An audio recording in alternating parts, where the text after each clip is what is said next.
My husband rang me on speaker. I'm wrapping up the divorce. His friends were laughing. I questioned it. Oh, Linda. I laughed. Guess she doesn't realize you charged her condo down payment to my card, which I just canceled.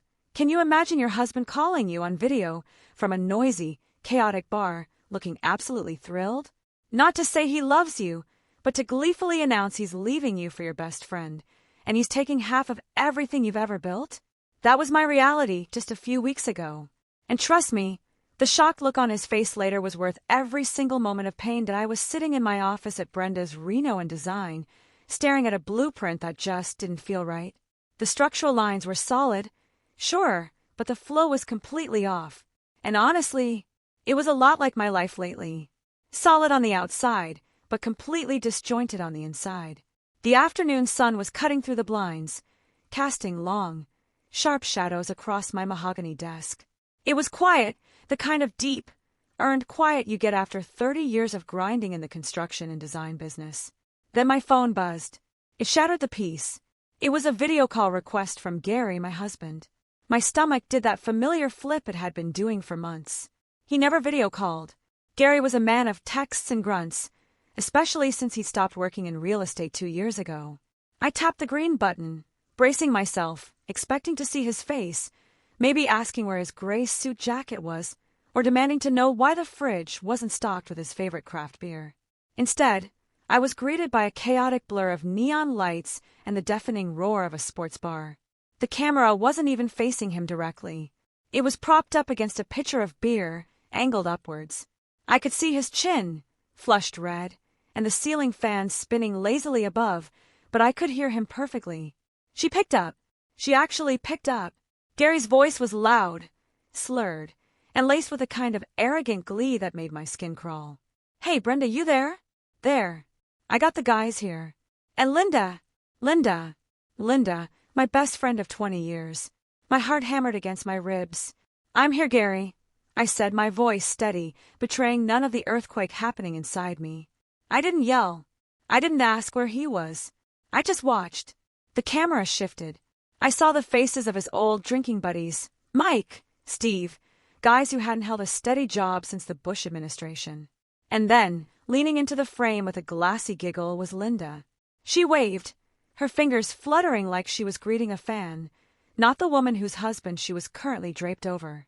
We're celebrating, Brenda, Gary shouted over the jukebox. We are celebrating freedom. Freedom?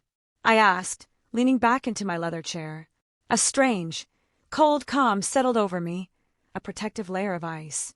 That's right. I'm at the lawyer's office. Well, we were just there. Gary laughed, clinking his glass against Linda's. I told him to draw it up. I'm finalizing the divorce, babe. I'm done. I am done with the nagging. I am done with you controlling the purse strings. I need a woman who knows how to have fun. A woman who doesn't treat me like an employee. The table erupted in laughter. Linda covered her mouth, feigning shock, but her eyes were dancing with malice. Oh, Gary, stop it, she purred, but she didn't move away. She leaned closer. I'm serious. Gary yelled at the phone, addressing me like I was a heckler in a crowd. I'm taking half, Brenda. Half the company, half the house, half the retirement. And I'm going to spend it on a life that doesn't smell like sawdust and old paint.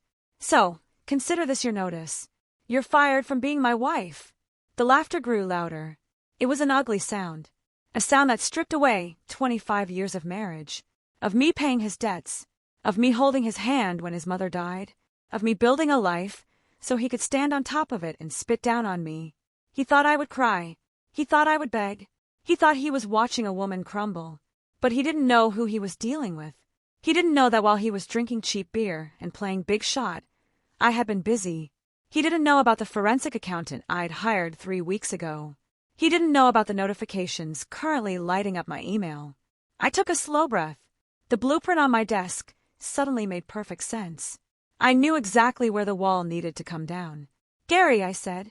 My voice wasn't loud, but it cut through the noise of the bar like a diamond cutter. Before you celebrate too hard, and before you sign anything. I paused. The smile on his face faltered just a fraction. The laughter at the table died down, sensing the shift in the air. What? He sneered. You going to beg me to stay? No, I said. I just have a question. Transition to a more reflective shot, or a montage of past events.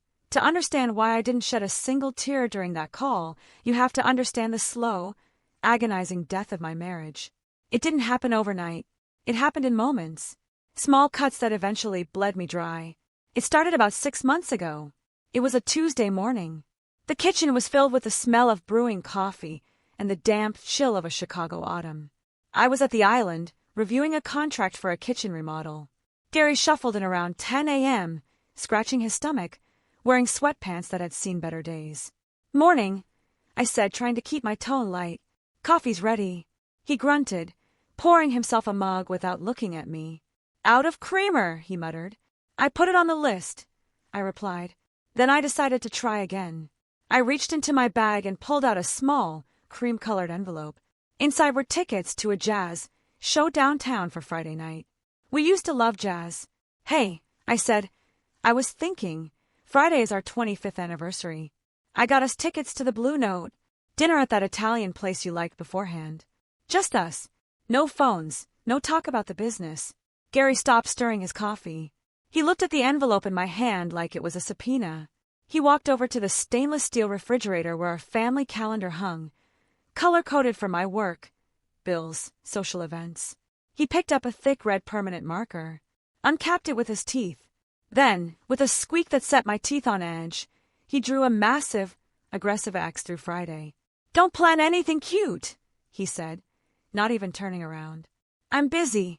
I sat there, the envelope heavy in my hand. "Busy, Gary? You haven't worked in 2 years.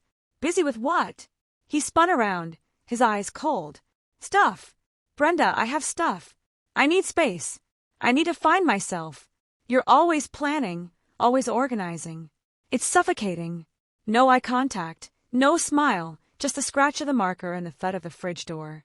"I'm trying to celebrate us," I said, my voice trembling slightly.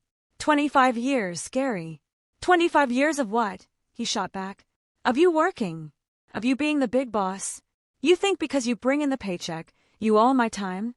I'm not one of your contractors, Brenda. You can't just schedule me." He walked past me, grabbing a bagel on his way out. "Don't do the needy thing. It's pathetic. If I'd known this is what breakfast was going to be, I would have stayed in bed." I watched him leave. The kitchen suddenly felt massive and empty. I looked at the calendar. That red X looked less like a schedule change and more like a target. I came from nothing. My dad was a carpenter, a man who smelled like pine shavings and honest sweat. He taught me that if you want something built, you build it yourself. I built my company from a rusty pickup truck and a box of tools. I built this house. I built our life. I carried Gary when the real estate market crashed in 2008. I carried him when he got depressed. I carried him when he decided he was too senior to do entry-level sales again. I had been carrying him for so long, I forgot what it felt like to stand up straight. That morning, looking at the fridge, something clicked. It wasn't anger yet. It was clarity. He didn't want to celebrate us because in his mind, there was no us. There was just me, the bank account, and him, the victim of my success. I put the tickets in the shredder by the pantry. The sound of the paper tearing was the only music we had that anniversary. Later that day, I saw a notification on our joint account. A charge for a florist, $150. I assumed, stupidly, that maybe he had felt bad. Maybe he bought me flowers to apologize for the morning. I drove home that evening with a spark of hope. I walked in expecting a vase of roses on the island. Nothing. "Gary!" I called out. "In the den," he yelled back. He was watching football. "No flowers," I thought. "Did you buy anything today?" I asked, standing in the doorway. "Just gas," he said, not looking away from the TV. "Why?" Checking up on me again.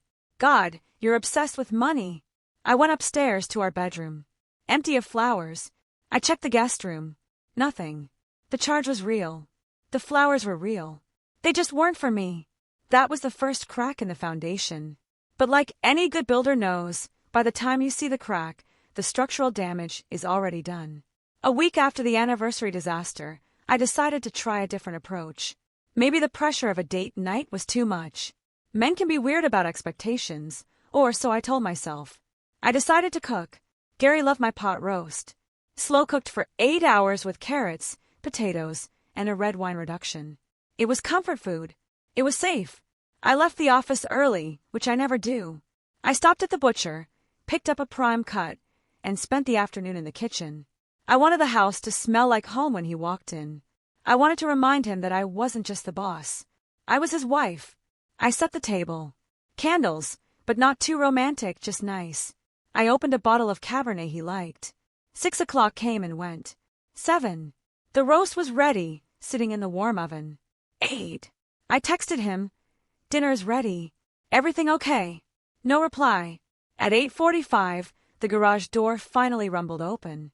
I felt a wave of relief wash over me, quickly followed by anxiety. Which Gary was walking through that door? The man I married? Or the stranger who drew X's on my calendar? He walked in, tossing his keys on the counter. He didn't look at me. He didn't look at the table. "Hey," I said, stepping forward. "I made pot roast." He stopped, sniffing the air. For a second, I saw a flicker of hunger, maybe even nostalgia, but then his face hardened. He looked at the set table, the wine, the candles. "I'm not hungry," he said flatly. "You haven't eaten," I said. "I made your favorite. It's been cooking all day, Gary." "I grabbed a burger with Mike," he lied. I knew he was lying because the smell wafting off him wasn't grease or onions. It was perfume, a sickly sweet floral scent that clogged the back of my throat. And under that, the sharp tang of gin. "You smell like you've been in a bar," I said, trying to keep my voice neutral. He spun on his heel, his face contorted with sudden rage. "Here we go. The Inquisition. Can a man have a drink with his friends without getting the 3rd degree? You are suffocating me, Brenda. You're like a warden. I'm your wife," I said, feeling tears prick my eyes. "I cooked you dinner. I'm trying to connect with you." "That's not connection," he shouted, gesturing at the pot roast like it was a weapon. "That's pressure. That's manipulation. You do this nice thing, so you can hold it over my head later. Oh, look at me, Saint Brenda, cooking dinner while Gary is out having a life. I see right through you." My heart hammered in my chest. "Manipulation, Gary? I just wanted to have a meal together." "You want control," he sneered. "You control the company. You control the house. You want to control what I eat and when I eat it. Well, I'm not hungry. Put it in a Tupperware or throw it out. I don't care." He stormed past me toward the stairs. As he passed, the scent of that perfume hit me again. It was distinct. Lilac and musk. Cheap but potent. "Who were you with?" I asked to his retreating back. He stopped on the 2nd step. He didn't turn around. "I was with people who appreciate me. People who don't treat me like a disappointment." "I don't treat you like a disappointment," I whispered. But the door to the master bedroom slammed shut upstairs, vibrating the floorboards. I stood there in the silence of my kitchen. The pot roast was still warm in the oven. The candles were flickering, casting dancing shadows on the walls. I felt small. I felt invisible. This is what they call gaslighting. I know the term now. Back then, I just thought I was going crazy. He made me feel like my kindness was aggression. He made me feel like asking for basic respect was a demand for total control. He twisted reality until I wasn't sure if the ground under my feet was solid. I blew out the candles. I didn't put the food away. I took the entire pot roast, the pan heavy in my hands, and walked to the trash can. I scraped it all in. The meat, the vegetables, the sauce. 8 hours of effort, gone in 10 seconds. I realized then that I wasn't cooking for my husband. I was cooking for a ghost. The man upstairs, the one smelling of gin and cheap lilacs, wasn't the man I promised to love and cherish. That night, I slept in the guest room. He didn't come looking for me. The next day, I needed to talk to someone. I felt like I was drowning in my own house, and I needed a lifeline. Naturally, I called Linda. Linda and I had been friends since our kids were in kindergarten together. We bonded over PDA meetings and complaining about the pickup line. She was the fun one, the wild one. She'd been divorced for 5 years from a guy named Dave, a sweet man who worked in insurance. Linda always claimed Dave was boring and lacked ambition. But looking back, I think Dave just lacked a limitless bank account. We met at a little bistro near my office. I looked like a wreck. Puffy eyes, barely any makeup. Linda looked fantastic. She was wearing a new silk blouse. Her hair was freshly blown out, and she seemed to be glowing. "Oh, sweetie," she cooed when I sat down, reaching across the table to squeeze my hand. Her nails were freshly manicured, a bright, aggressive red. "You look exhausted. Is it the business? Is the renovation on the lake house stalling again?" "It's Gary," I said, my voice cracking. I ordered a black coffee. I needed the caffeine to keep my brain functioning. He's different. Angry. He didn't come home for our anniversary. Last night he blew up at me because I cooked dinner. He says I'm controlling. He says I'm suffocating him. Linda sighed, shaking her head sympathetically. "Oh, Brenda, they go through these phases, especially at his age. It's the male menopause, the midlife crisis without the sports car because, well, you know. Because he can't afford one," I finished for her. "Right," Linda said, taking a sip of her Chardonnay. It was 11 a.m. "Look, Brenda, I'm going to be honest with you because I love you. You are a lot." I blinked. "Excuse me. You're a powerhouse," she said quickly, smiling. "That's why we love you. But for a man like Gary, who's feeling a bit emasculated right now, it's tough. You run the company, you pay the bills, you make the decisions. He probably feels like a guest in his own life. Maybe he's right. Maybe you are suffocating him a little." It felt like a slap. My best friend was agreeing with him. "So what am I supposed to do?" I asked, feeling desperate. "Stop working. Let us go bankrupt." "No, silly." Linda laughed. "Just loosen the leash. Give him space. Stop asking where he is every second. Stop tracking the credit card statements. Let him have his secrets. Let him feel like a man again. If he's out late, let him be out late. If he spends a little money, let him spend it. You can afford it, Brenda. You're rich." "I'm comfortable because I work 80 hours a week," I corrected her. "Exactly," Linda beamed. "So, let him enjoy the fruits of your labor a little. It might save your marriage. Stop being the boss at home. Be the wife. The fun wife." She leaned back, swirling her wine. A scent wafted across the table. Lilac and musk. I froze. My nose twitched. It was faint, mixed with the smell of coffee and the bistro's garlic fries, but it was there. The exact same smell that had been on Gary's jacket the night before. "That perfume," I said, my heart starting to race. "It's lovely. Is it new?" Linda's smile didn't falter, but her eyes did a quick, almost imperceptible dart to the side. "Oh, this? Yeah, just something I picked up at the mall. Cheap thrill. You know me. It suits you," I said, my mind spinning. "Thanks." She checked her watch. "Oops. I have to run. I have a thing. A viewing. Getting back into the real estate game, maybe." She stood up, dropped a 20 on the table, and hugged me. "Listen to me, Brenda.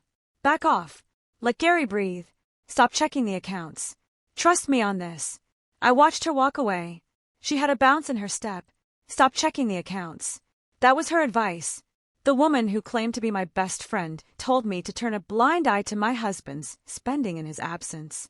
And she smelled exactly like the friends Gary had been drinking with. I sat there for a long time. The coffee went cold. I realized then that I wasn't just fighting for my marriage. I was walking into a trap, and my best friend wasn't holding the lifeline. She was helping dig the pit. "Trust you," I whispered to the empty chair. "Not a chance in hell." Instead of going back to the office, I drove straight to my accountant's firm. If Linda wanted me to stop looking at the numbers, that was the biggest sign in the world that I needed to look closer than ever. My accountant, Steve, is a good man. He's the kind of guy who wears suspenders unironically and gets excited about tax loopholes. When I walked into his office without an appointment, the color drained from his face. "Brenda!" He stood up, scattering papers. "Is everything okay? The IRS?" "I don't know, Steve. You tell me," I said, sitting down. "I want to see the personal accounts, the joint checking, the savings, and the supplemental credit card I gave Gary 3 years ago." Steve hesitated. He shifted in his seat, adjusting his glasses. "Brenda, you know I usually send the quarterly reports to your email. Gary said he'd been handling the review with you at home." "Gary said that, did he?"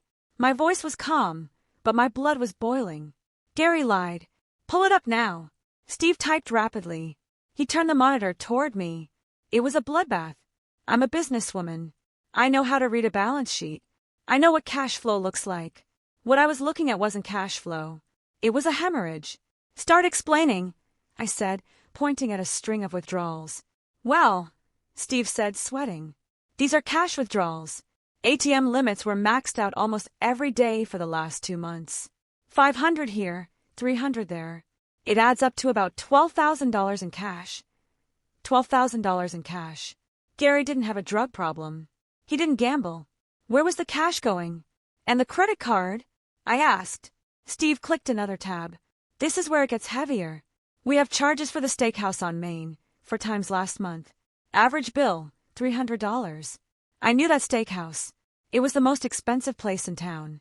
I hadn't eaten there in a year. Gary was eating well. Hotels. I read from the screen. The Regency. The O'Hare Hilton. Why is he staying at hotels in our own city? He marked those as business networking in the expense notes. Steve said weakly. He doesn't have a business, Steve. I snapped. I took a breath. Scroll down. What is this charge? Luxe jewelry. That was 2 weeks ago. $800, Steve said. I assumed it was a gift for you for your anniversary. I touched my bare neck. No gift. Then I saw it. A recurring charge that made my stomach drop. LegalZoom, and a retainer for Henderson and Associates. Steve looked confused. I thought maybe you two were updating your wills. Henderson is a divorce lawyer, I said, the realization hitting me like a freight train. Gary is using my money, our money, to pay a retainer to a divorce lawyer. I sat back in the chair. The room spun. It wasn't just an affair. It was an exit strategy. He was funding his departure with my paycheck. He was eating steaks, sleeping in hotels, buying jewelry for someone else, and prepping a legal assault, all while living in my house and eating my food. And look at this. I pointed to a charge from yesterday. It's pending. Dream Home Realty Escrow. Steve squinted. That's a deposit, usually for a rental or a condo reservation. $5,000. He's moving out, I whispered. He's setting up a new life. Brenda, I should have flagged this, Steve stammered. Gary called me last month. Said you guys were diversifying assets, moving cash around for a surprise investment. He told me not to bother you with the small stuff because you were stressed with the big hospital contract. He manipulated you too, I said. I wasn't mad at Steve. Gary was charming when he wanted to be. He was a salesman, after all. He just hadn't sold a house in years. He was selling lies. Print it all, I said. Every page, every receipt, every withdrawal slip. What are you going to do? Steve asked as the printer whirred to life. I'm going to stop being the victim, I said. I need you to open a new account, a trust for my niece's college fund. I want to move the maximum legal limit of liquid assets into it today. That will drain the joint account significantly, Steve warned. I know, I said. Leave enough for the bills, and leave Gary's credit card active for now. I don't want him to know. Not yet. I walked out of that office with a stack of papers thick enough to choke a horse. The numbers didn't lie. Gary was stealing from me. He was cheating on me. And judging by the timing of the jewelry and the hotels, he wasn't alone. The smell of lilac and musk came back to me. Linda needed money. Linda liked steak. Linda had just told me to stop checking the accounts. I got into my car and gripped the steering wheel until my knuckles turned white. It wasn't just a betrayal. It was a conspiracy. My husband and my best friend were cannibalizing my life. Okay, I said to the empty car. You want a war? You just declared one on the wrong woman. The next few days were a masterclass in acting. I went to work. I came home. I made simple dinners. I asked Gary how his day was. I watched him lie to my face. Oh, just working on some leads, he'd say, scrolling through his phone. Might have a buyer for that duplex on 4th. There was no buyer. There was no duplex. He was texting her. I knew it. I started tracking his mileage. I checked the odometer on his truck when he was in the shower. He was putting on 50 miles a day. Enough to drive to the next town over where nobody knew us. Enough to drive to Linda's apartment complex. On Thursday night, it was storming. A real Midwest thunderstorm that shook the windows. Gary came home late again. He was soaked, shivering. Car trouble, he grumbled, shaking off his umbrella. Got a flat on the highway. Had to change it in the rain. I looked at his hands. Clean. Not a speck of grease, not a smudge of brake dust. You don't change a tire in the rain without looking like you've been in a war. That's terrible, I said, handing him a towel. Go shower. I'll make you tea. Yeah, thanks, he muttered, rushing upstairs. As soon as I heard the water running, I grabbed my keys. I ran out into the rain to the driveway where his truck was parked. I needed to see. I opened the passenger door. The interior smelled faintly of wet dog and that perfume. Lilac. It was embedded in the fabric now. I turned on my phone's flashlight. I looked at the floor mats. Muddy footprints. Small ones. A woman's boot. Maybe a size 7. I'm a size 9. I shine the light into the crack between the seat and the center console. It's where things always fall. Loose change. French fries. Secrets. Something glinted. I reached down, my fingers digging into the upholstery. I felt something cold and sharp. I pulled it out. It was an earring. A single pearl drop earring with a distinctive gold twist setting. My breath hitched. I didn't just recognize it.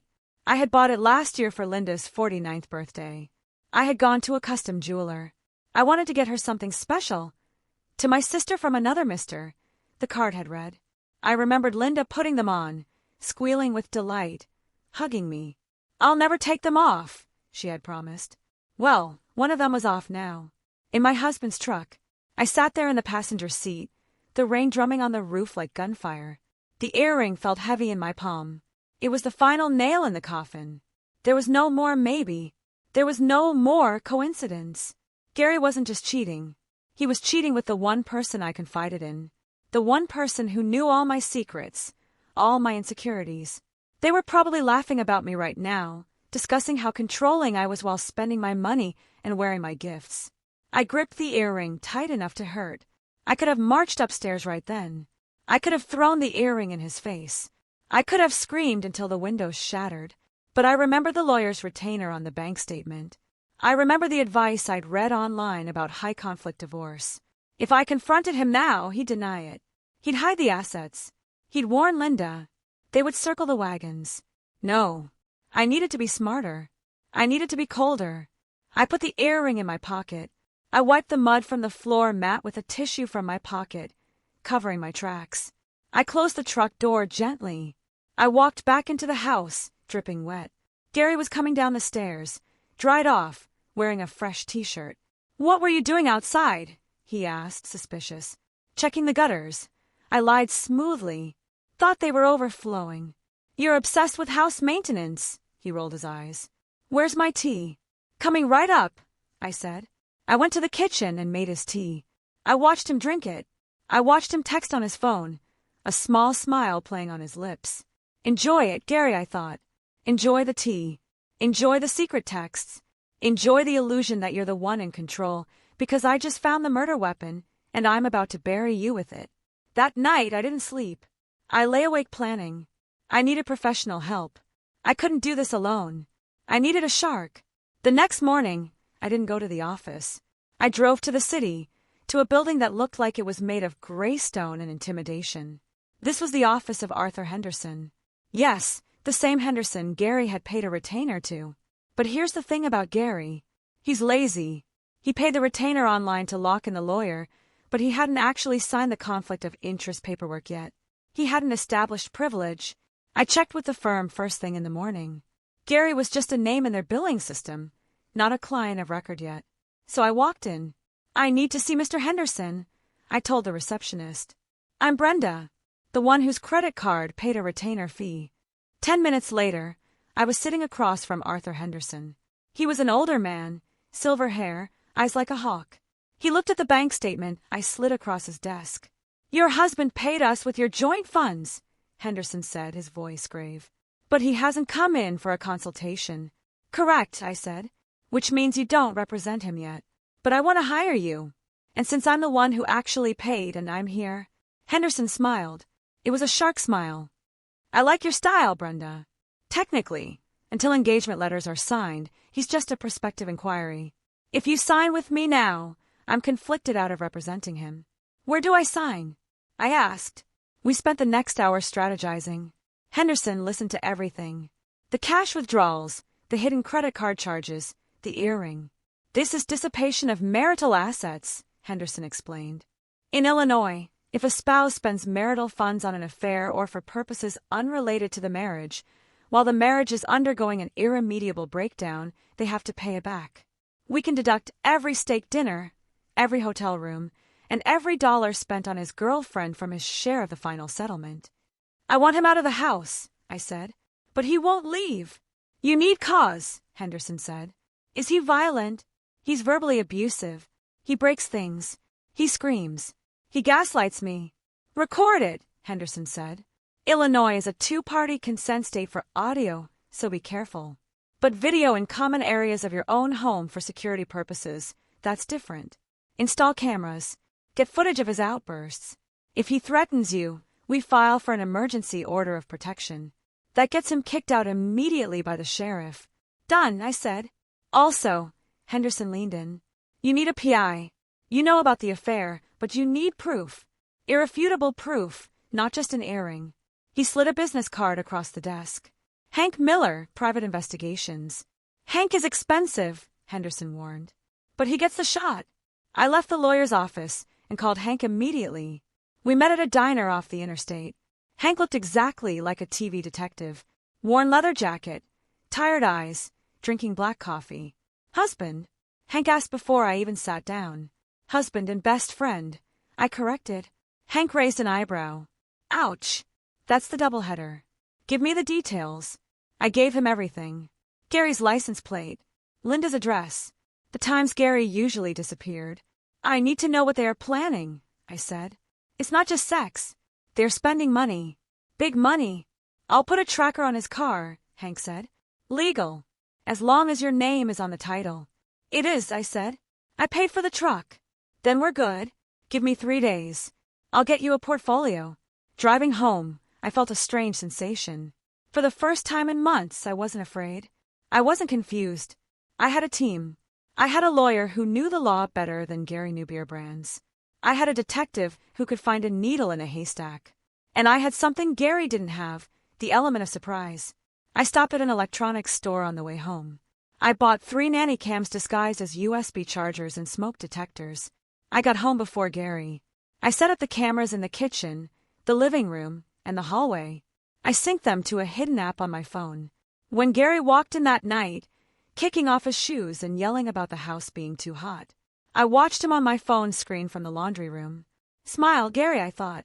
You're on candid camera. 3 days later, Hank called me. Meet me at the diner. You're going to want to see this sitting down. My stomach nodded. Knowing the truth is one thing. Seeing it printed out in glossy 8x10s is another. I slid into the booth opposite Hank. He didn't waste time with small talk. He pushed a manila envelope across the sticky table. It's worse than you thought, Hank said softly. I opened the envelope. The first photo was standard affair stuff. Gary and Linda walking into a motel on the outskirts of town. Gary's hand was on the small of her back. Linda was laughing, throwing her head back. They looked happy. That hurt. They looked like a couple in love, not 2 people destroying a family. Keep going, Hank said. The next photos were taken yesterday. They weren't at a motel. They were at a luxury condo complex downtown, the Lakeside Towers. They spent 2 hours in there with a realtor, Hank narrated. I ran the plates on the realtor. She's top tier. Sells places starting at $500,000. There was a photo of them standing on a balcony, looking out at the city. Gary was pointing at something, looking like a king surveying his kingdom. Linda was leaning on his shoulder. And here's the kicker. Hank tapped the last photo. It was zoomed in through a window of a coffee shop where they went afterward. They had papers spread out on the table. I have a long lens, Hank explained. I got a shot of the document. I squinted at the grainy image. It was a financing application, and right there, under assets, was a list. Brenda's Reno and Design, 50% share. Marital home equity value, $600,000. Joint retirement fund. He's listing your company as collateral. I whispered, my hand shaking. He thinks he already owns half of it. He's counting his chickens, Hank agreed. But look at the co-borrower. I looked. Linda Miller. She's putting her name on the loan application with him, Hank said. They aren't just hooking up, Brenda. They are building a financial portfolio based on your divorce settlement before you've even filed. Can they do this? I asked. Not legally, Hank said. He's misrepresenting his assets. He can't pledge half your company until a judge awards it to him, which hasn't happened. This is fraud. Technically, bank fraud if he signs it. I stared at the photos. The betrayal went deeper than sex. This was theft. Linda wasn't just stealing my husband. She was helping him carve up my life's work like a Thanksgiving turkey. They were planning their future in a penthouse paid for by my sweat and tears. There's one more thing, Hank said, hesitating. I have audio. I used a parabolic mic when they were on the balcony. Play it, I said. Hank put an earbud in my ear. I heard the wind, then Gary's voice, clear as day. Don't worry, babe. The old hag is clueless. She's so desperate to keep me. She's cooking roasts and buying tickets. I'll string her along until the bonus check clears in her business account next month. Then I file. We take the cash. We take the payout, and she'll be working until she's 80 to pay me alimony. Then Linda's voice. God, you're smart. I can't wait to get out of my dump. She's so boring, Gary. You deserve this. We deserve this. The old hag. I repeated, taking the earbud out. I felt a cold calm settle over me. It replaced the hurt. It replaced the anger. It was pure, distilled hatred. You okay? Hank asked. I'm better than okay, I said, putting the photos back in the envelope. I have everything I need. What's the play? Hank asked. He wants to wait for the bonus check. I stood up. He wants to act like I'm the fool. Fine. I'll let him think he's winning. I'm going to let him walk right off the cliff he just built.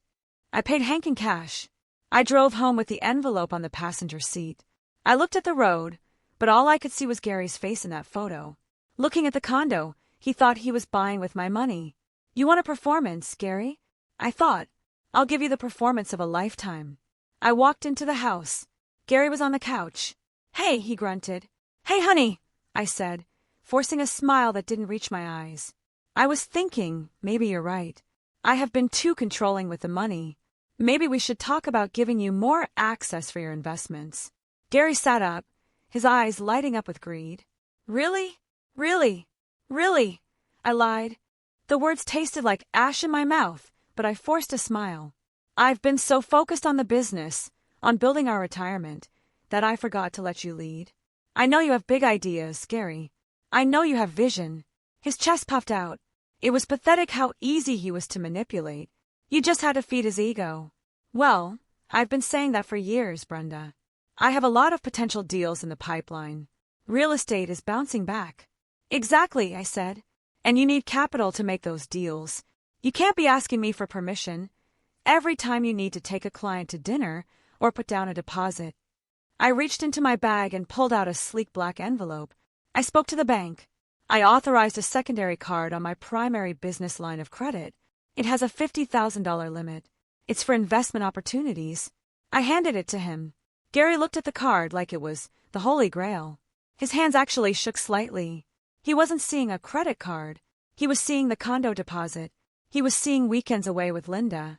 He was seeing the freedom to leave me. Brenda, this is a big step, he said, trying to sound solemn, but a smirk was twitching at the corner of his mouth. I appreciate you finally trusting me. I do trust you, I said. I trust you to hang yourself with the rope I just handed you.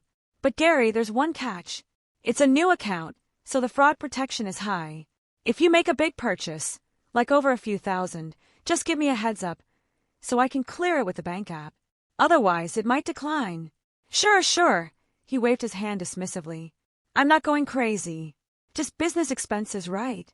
Business, I agreed. That night, I heard him in the garage making a call. I checked the audio feed from the hidden camera I'd installed near the tool bench.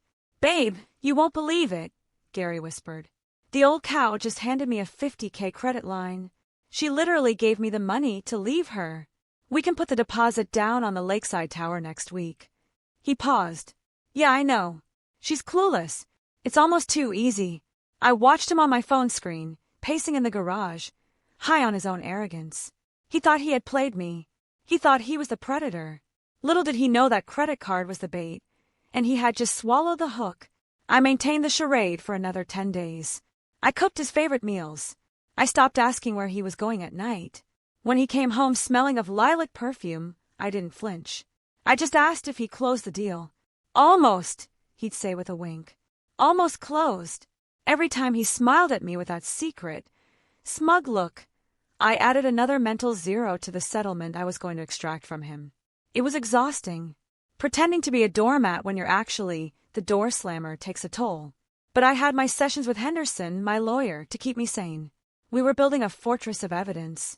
Every text he sent Linda, every dollar he spent on that new card, which I was tracking in real time, every lie he told, it was all going into the file labeled dissipation of assets. Gary thought he was planning a surprise attack. He didn't realize he was marching his troops directly into an ambush. Just a few more days. I told my reflection in the mirror one morning. Hold it together, Brenda. The finale is going to be spectacular.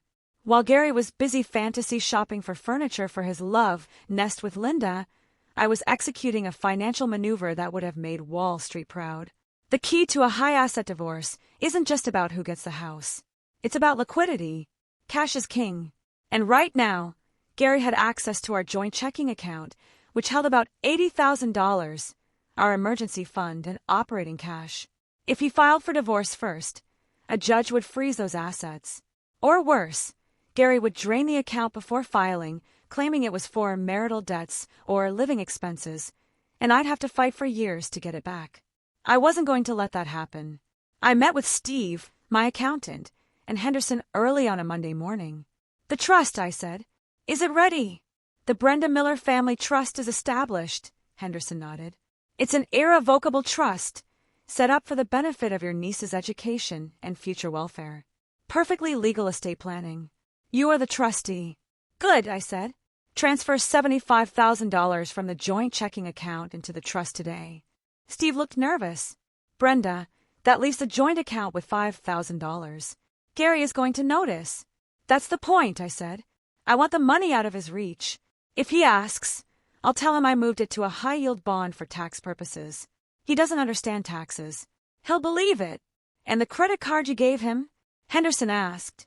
The one with a $50,000 limit? I smiled. That's the best part.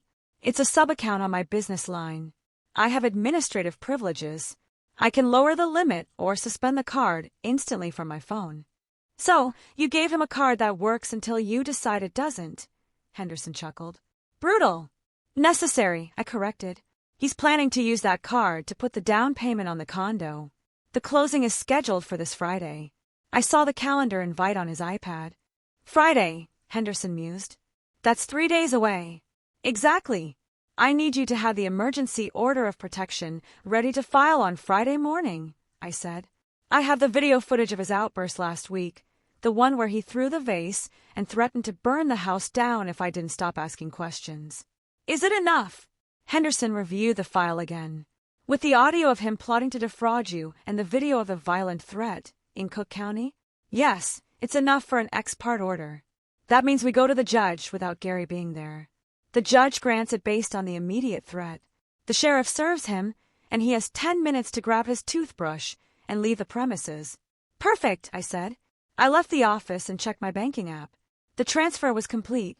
The joint account, which Gary thought was his personal piggy bank for his new life, was now a skeleton. The money was safe in the trust, untouchable. When I got home, Gary was in a good mood. Too good. He was humming in the kitchen, making a sandwich. Hey, Honorable, he said. Did you see the market today? Up 50 points. I didn't notice, I said, putting my keys in the bowl. Gary, I moved some funds around today. Just tax stuff. The joint account will look low, but don't worry, it's invested. He paused, a flicker of panic in his eyes. Moved? Moved where?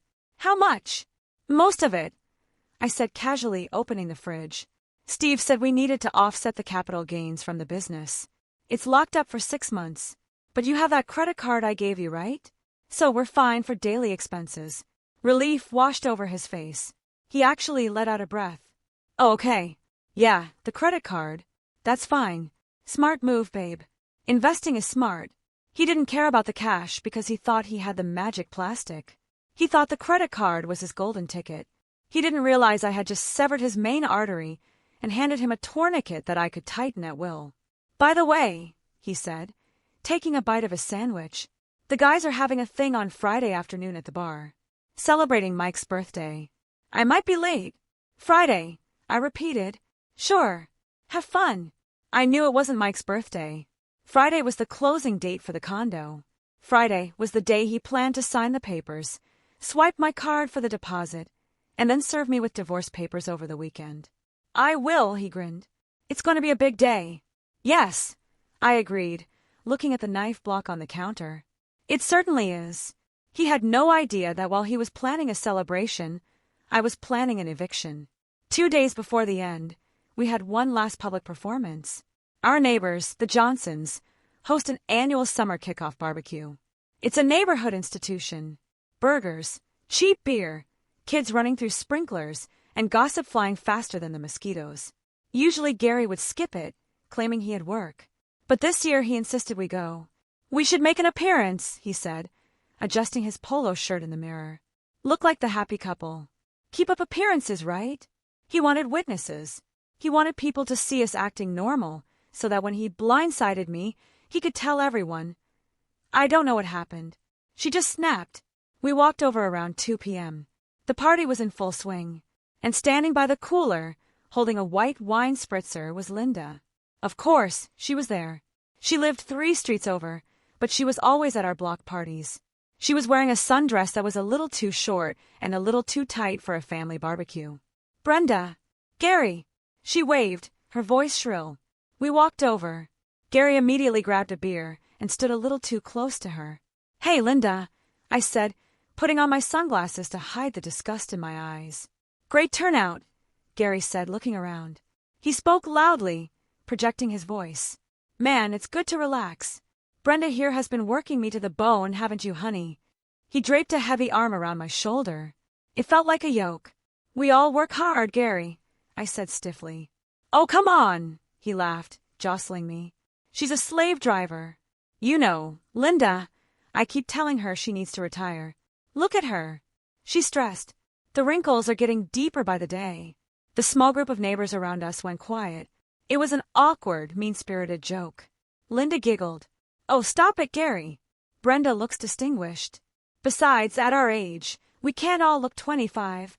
She purred, smoothing her dress, clearly implying she was the exception. Speak for yourself. Gary winked at Linda. I feel 25. I've got a second wind coming. Big changes on the horizon. He raised his beer in a toast to nobody in particular. To new chapters and upgrading. The neighbors exchanged uncomfortable glances. They sensed it. The disrespect. The weird energy between Gary and Linda. I stood there, feeling the heat of the sun and the heat of my own rage. He was mocking me in public. He was essentially toasting to his affair right in front of my face. I decided to test the waters. Upgrading. I asked, my voice calm. Are you planning on buying a new car, Gary? With what money? The air went ice cold. Gary's smile faltered. His eyes narrowed. I have resources, Brenda. You don't know everything. I know enough, I said enigmatically. Linda stepped in, sensing the tension. So, Brenda, I heard you renovating the kitchen at the lake house. Are you going with granite or quartz? I haven't decided, I said, turning to her. I'm thinking of tearing the whole thing down. Sometimes the foundation is rotten, Linda. And when the foundation is rotten, you don't just change the countertops. You bulldoze the whole structure and clear the trash. I stared at her, locked eyes. For a second, the mask slipped. Linda looked terrified. She saw something in my face. Not the pushover friend, but the businesswoman who negotiated contracts with steel unions. Well, she stammered.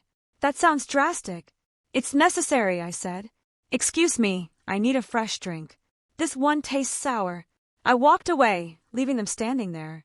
As I moved through the crowd, I heard snippets of whispers. Did you see how he looked at Linda? Why is he treating Brenda like that? He's drunk and she looks stunned.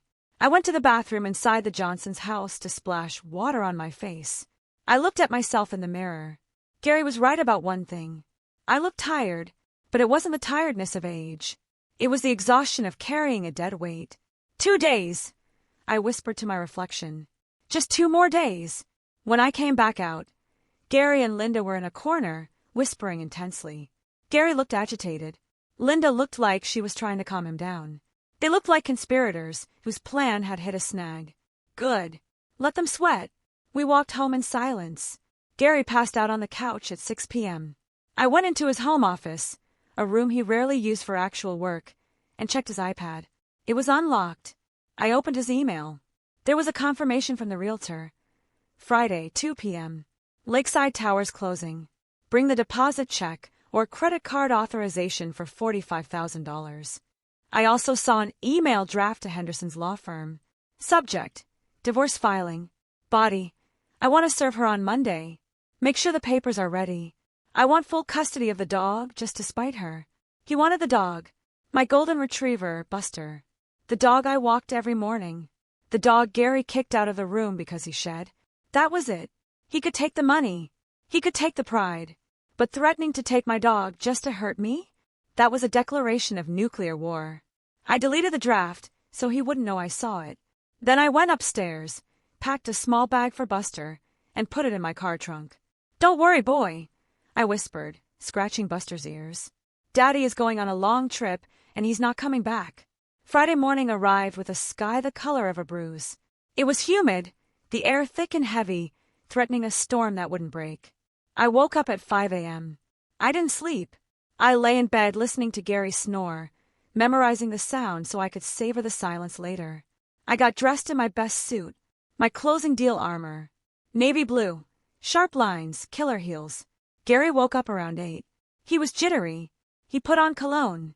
Too much of it. He wore his lucky watch. Big day at the site, he asked, seeing me in my suit. Huge, I said. I have a lot of loose ends to cut. Me too, he grinned, a nervous, twitchy smile. I'm meeting Mike and the guys at the bar around noon. Might be late. Don't forget your wallet, I said. Got it right here. He patted his pocket where the black credit card, the trap, was resting.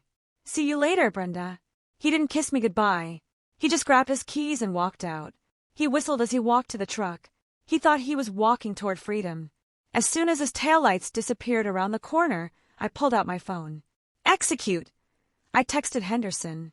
Then I called the locksmith. You can come now. He's gone. Then I called the security company. I need my alarm codes changed immediately and remove user 2 from the system. For the next 3 hours, my house was a hive of activity. The locksmith, a burly guy named Tony, who had done work for my company for years, drilled out the deadbolts. You okay, Brenda? He asked as the metal shavings fell to the porch. Never better, Tony, I said. Install the heavy-duty ones, the reinforced strikers. Inside I was packing. Not my stuff. His. I didn't pack nicely. I didn't fold his shirts. I grabbed heavy-duty contractor trash bags. I swept his clothes from the closet directly into the bags, hangers and all. His shoes, his toiletries, his collection of golf magazines. Everything went into the bags. I dragged the bags, 6 of them, to the curb. It looked like trash day, but it wasn't. It was garbage day in a spiritual sense. At 11:03 a.m., Henderson called. The judge signed the order, he said. His voice was crisp. Emergency order of protection granted based on the threats of arson and violence captured on your video. The sheriff has the paperwork. They're on standby. If he shows up, he can be arrested if he tries to enter. Thank you, Arthur, I said. Also, Henderson added, we filed the divorce petition concurrently. He'll be served with both at the same time if he comes to the house. Or we can serve him at the bar. Let him come to the house, I said. I want him to see the locks. At 12 p.m., I received a notification on my phone from the banking app. Transaction alert. $200 at O'Malley's pub status approved. He was buying a round of drinks for his buddies. Liquid courage before the big signing. I let it go through. Let him have one last drink on me. At 1:45 p.m., I sat down at my desk in my home office. I opened the banking admin portal on my laptop. I pulled up the sub-account for the credit card ending in 4598, the one in Gary's pocket. I hovered my mouse over the button labeled Suspend Account / Report Lost or Stolen. I waited. My phone rang at 2:05 p.m. It was a video call. I took a deep breath. This was it. The moment I had been rehearsing, in the shower, in the car, in my dreams for weeks. I answered. The screen filled with the chaos of the bar. Gary's red face. Linda's smirk. The laughter of his loser friends. I'm finalizing the divorce, babe, he shouted. I listened to his speech. I listened to him brag about taking half. I listened to him fire me as his wife. And then I spoke. Gary, I said, my voice steady. Before you celebrate too hard, and before you sign anything. What? He sneered. I just have a question, I said. The bar noise seemed to fade into the background. Oh, and what is that? He mocked. Is Linda laughing? I asked pleasantly. Because I see her there. Hi, Linda. Linda froze. Her eyes went wide. She hadn't realized she was on camera. Guess she doesn't know, I continued, my voice dropping an octave, becoming lethal. That you're about to put her condo down payment on my credit card. Gary blinked. It's my card now, Brenda. You gave it to me. Actually, I said, my finger hovering over the mouse button on my laptop.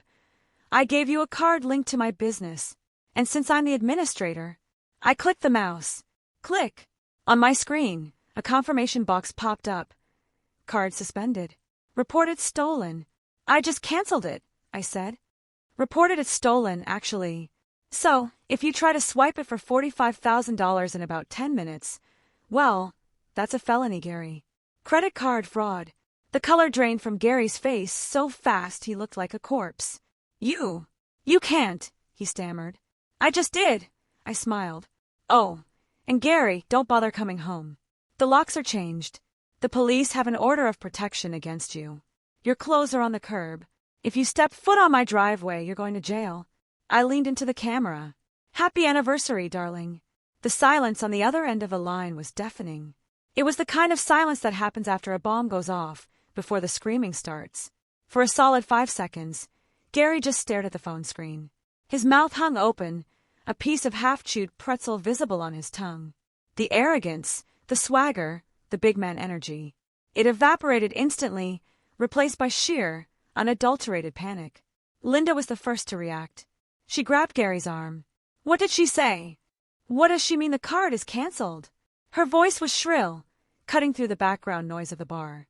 Gary, the closing is in 20 minutes. We have the appointment. Gary looked at Linda, then back at the phone, then back at Linda. He looked like a rat trapped in a maze that had suddenly caught fire. Brenda, he croaked. You're joking. You can't do this. That money, that was our investment. My investment, I corrected him. And I decided to divest from bad assets. Namely you. I'll sue you, he shouted, trying to regain control for his audience of drinking buddies. I'll take everything. I'll tell the judge you cut me off financially. Go ahead, I said calmly. Tell the judge. Tell him how you plan to use marital funds to buy a love nest for your mistress. Tell him about the fraud. Tell him about the threats you made to burn my house down, which, by the way, I have on video and have already submitted to the court. Video, Gary whispered. Every room, Gary, I said. I've seen everything. I've heard everything. I heard you call me an old hag on the balcony. I heard you plotting to bleed me dry. Linda gasped. She pulled her hand away from his arm as if he were radioactive. She knew. In that instant, she knew the game was over. She wasn't looking at a sugar daddy anymore. She was looking at a broke, middle-aged man with pending criminal charges. Gary, Linda hissed. Does the card work or not? It has to, Gary stammered. He looked at the waiter passing by. Hey, let me tab out. He fumbled for the black card. He threw it on the table with trembling hands. Run it. Just run it for the drinks. I watched in high definition. The waiter took the card. He walked to the terminal. Gary held his breath. Linda held her breath. Even his drunk friends stopped laughing and watched. The waiter swiped. He frowned. He swiped again. He walked back to the table. Sir, it's declined. The machine says, pickup card. Stolen. The waiter pulled the card back. I have to keep this, sir. Bank policy. No. Gary lunged for it. Give it back. It's a mistake. She's crazy. Sir, don't touch me. The waiter stepped back. Do you have another form of payment? Gary patted his pockets. He looked at Linda. Babe, do you have her card? The look Linda gave him could have frozen hell over. It was a look of pure revulsion. My card, she spat. You told me you were handling this. You told me you were liquid. I am. I will be. Gary pleaded. It's just a glitch. Brenda is messing with us. I'm not messing with you, Gary, I said to the phone, my voice crisp and clear. I'm finalizing the divorce. Just like you wanted. Linda stood up. She grabbed her purse. I'm leaving. Linda, wait. Gary yelled. The condo. The appointment. There is no condo, you idiot. Linda screamed. You're broke. You're homeless. I'm not going down with you. She stormed out of the frame. Gary watched her go, his face crumbling. He looked back at the phone. At me. Brenda, he whimpered. Please don't do this. Brenda, I love you. I laughed. It was a genuine laugh. You don't love me, Gary. You love my wallet. And my wallet just filed a restraining order. I reached for the red end call button. Don't come home, I said one last time. The police are watching the driveway. I tapped the screen. The connection severed. The chaos, the noise, the pathetic face of my ex-husband. It all vanished, replaced by the calm, silent wallpaper of my phone. I sat back in my chair. My heart was pounding, not from fear, but from adrenaline, from the sheer, electric rush of taking my power back. I looked at my hands. They weren't shaking. They were steady. I didn't need a camera at the realtor's office to know what happened next. But the grapevine in a small town is faster than fiber optics. Plus, the realtor, Sarah, is a friend of my accountant. I got the full report later. Apparently, Gary didn't give up. Delusion is a powerful drug. After Linda stormed out of the bar, he chased her down in the parking lot. He must have convinced her it was just a technical glitch, a security hold, because the transaction was large. He probably promised her he would write a check, or that he had hidden cash. Somehow, he dragged her to the appointment at Lakeside Towers. Imagine the scene. Gary sweating, smelling of stale beer and desperation. Linda, mascara smudged, arms crossed, looking like she wanted to be anywhere else. And Sarah, the polished realtor, waiting with the contracts. We're ready to sign, Gary announced, slapping his hand on the desk. Sorry about the card. My ex-wife is playing games, but I have the account numbers right here. He tried to give them the routing number for the joint account, the one I had drained 3 days ago. Sarah ran the verification. Mr. Miller, Sarah said, sliding her glasses down her nose. This account has a balance of $4,000. The required deposit is $45,000. Check it again, Gary yelled. There's 80 grand in there. There was, Sarah said coolly. Until Monday. It appears the funds were transferred out. Gary turned purple. He realized then that I hadn't just cut the credit card. I had scorched the earth. Then came the coup de grace. Linda's phone pinged. It was a notification from a local real estate blog, or maybe just a text from a friend who was at the bar. Word was out. Gary Miller is broke. His wife kicked him out. Linda stood up. She didn't scream this time. She went cold. You lied to me, she said. Babe, I can fix this. Gary pleaded.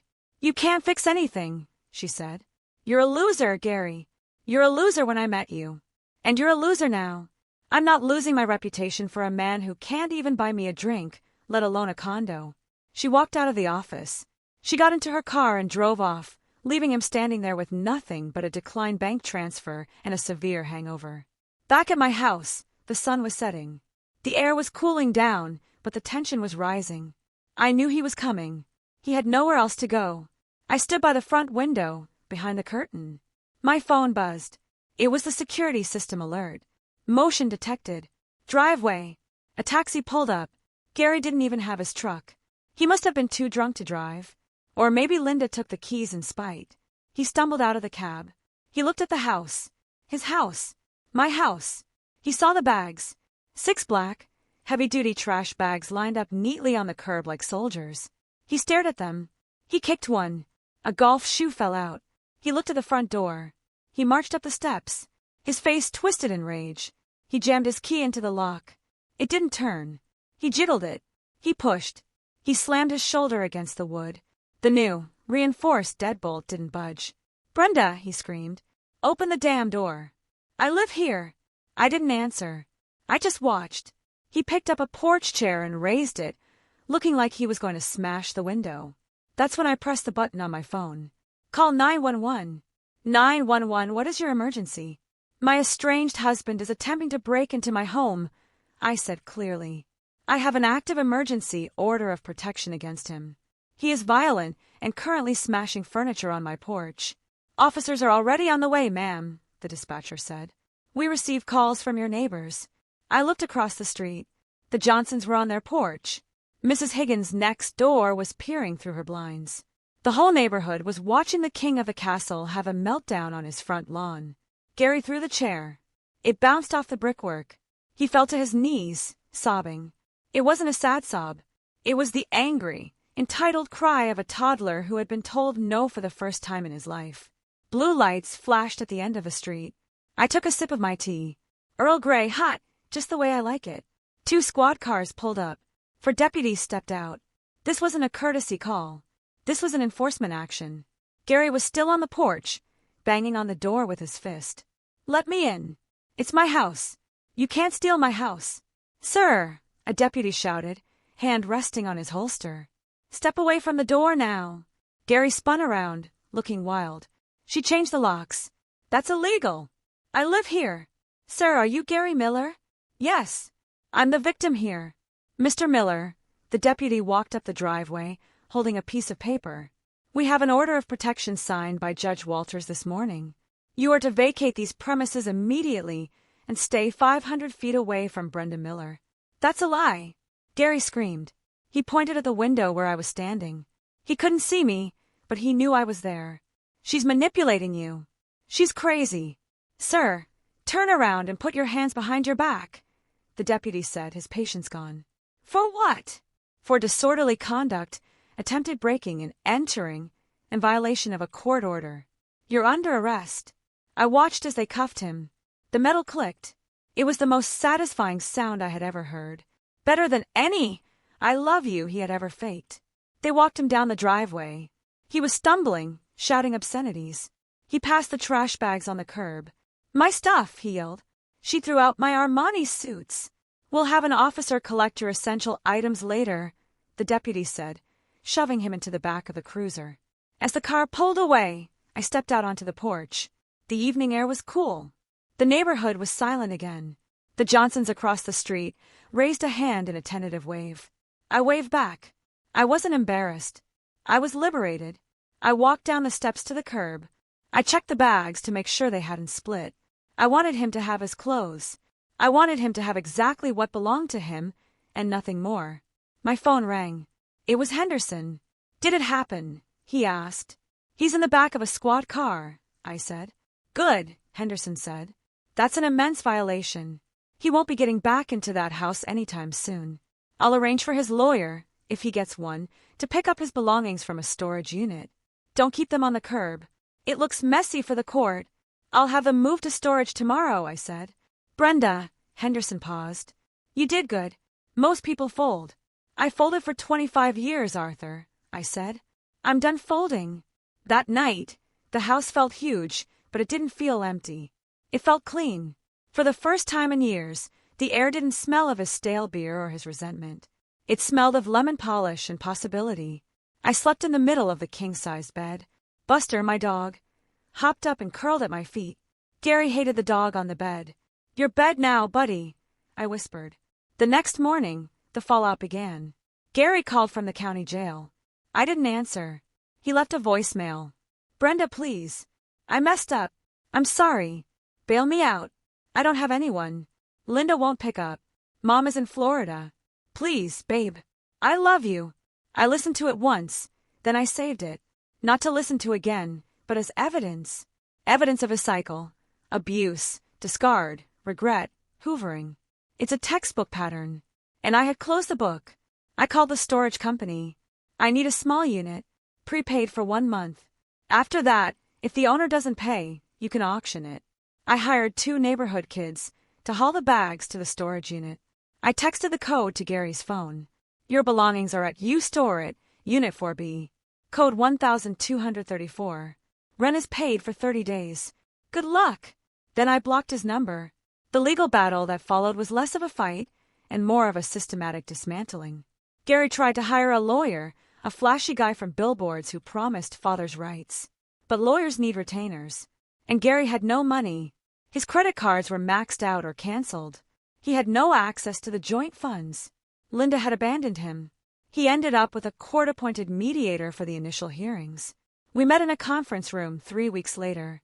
Gary looked terrible. He had lost weight. He was wearing a wrinkled suit, probably one from the bags.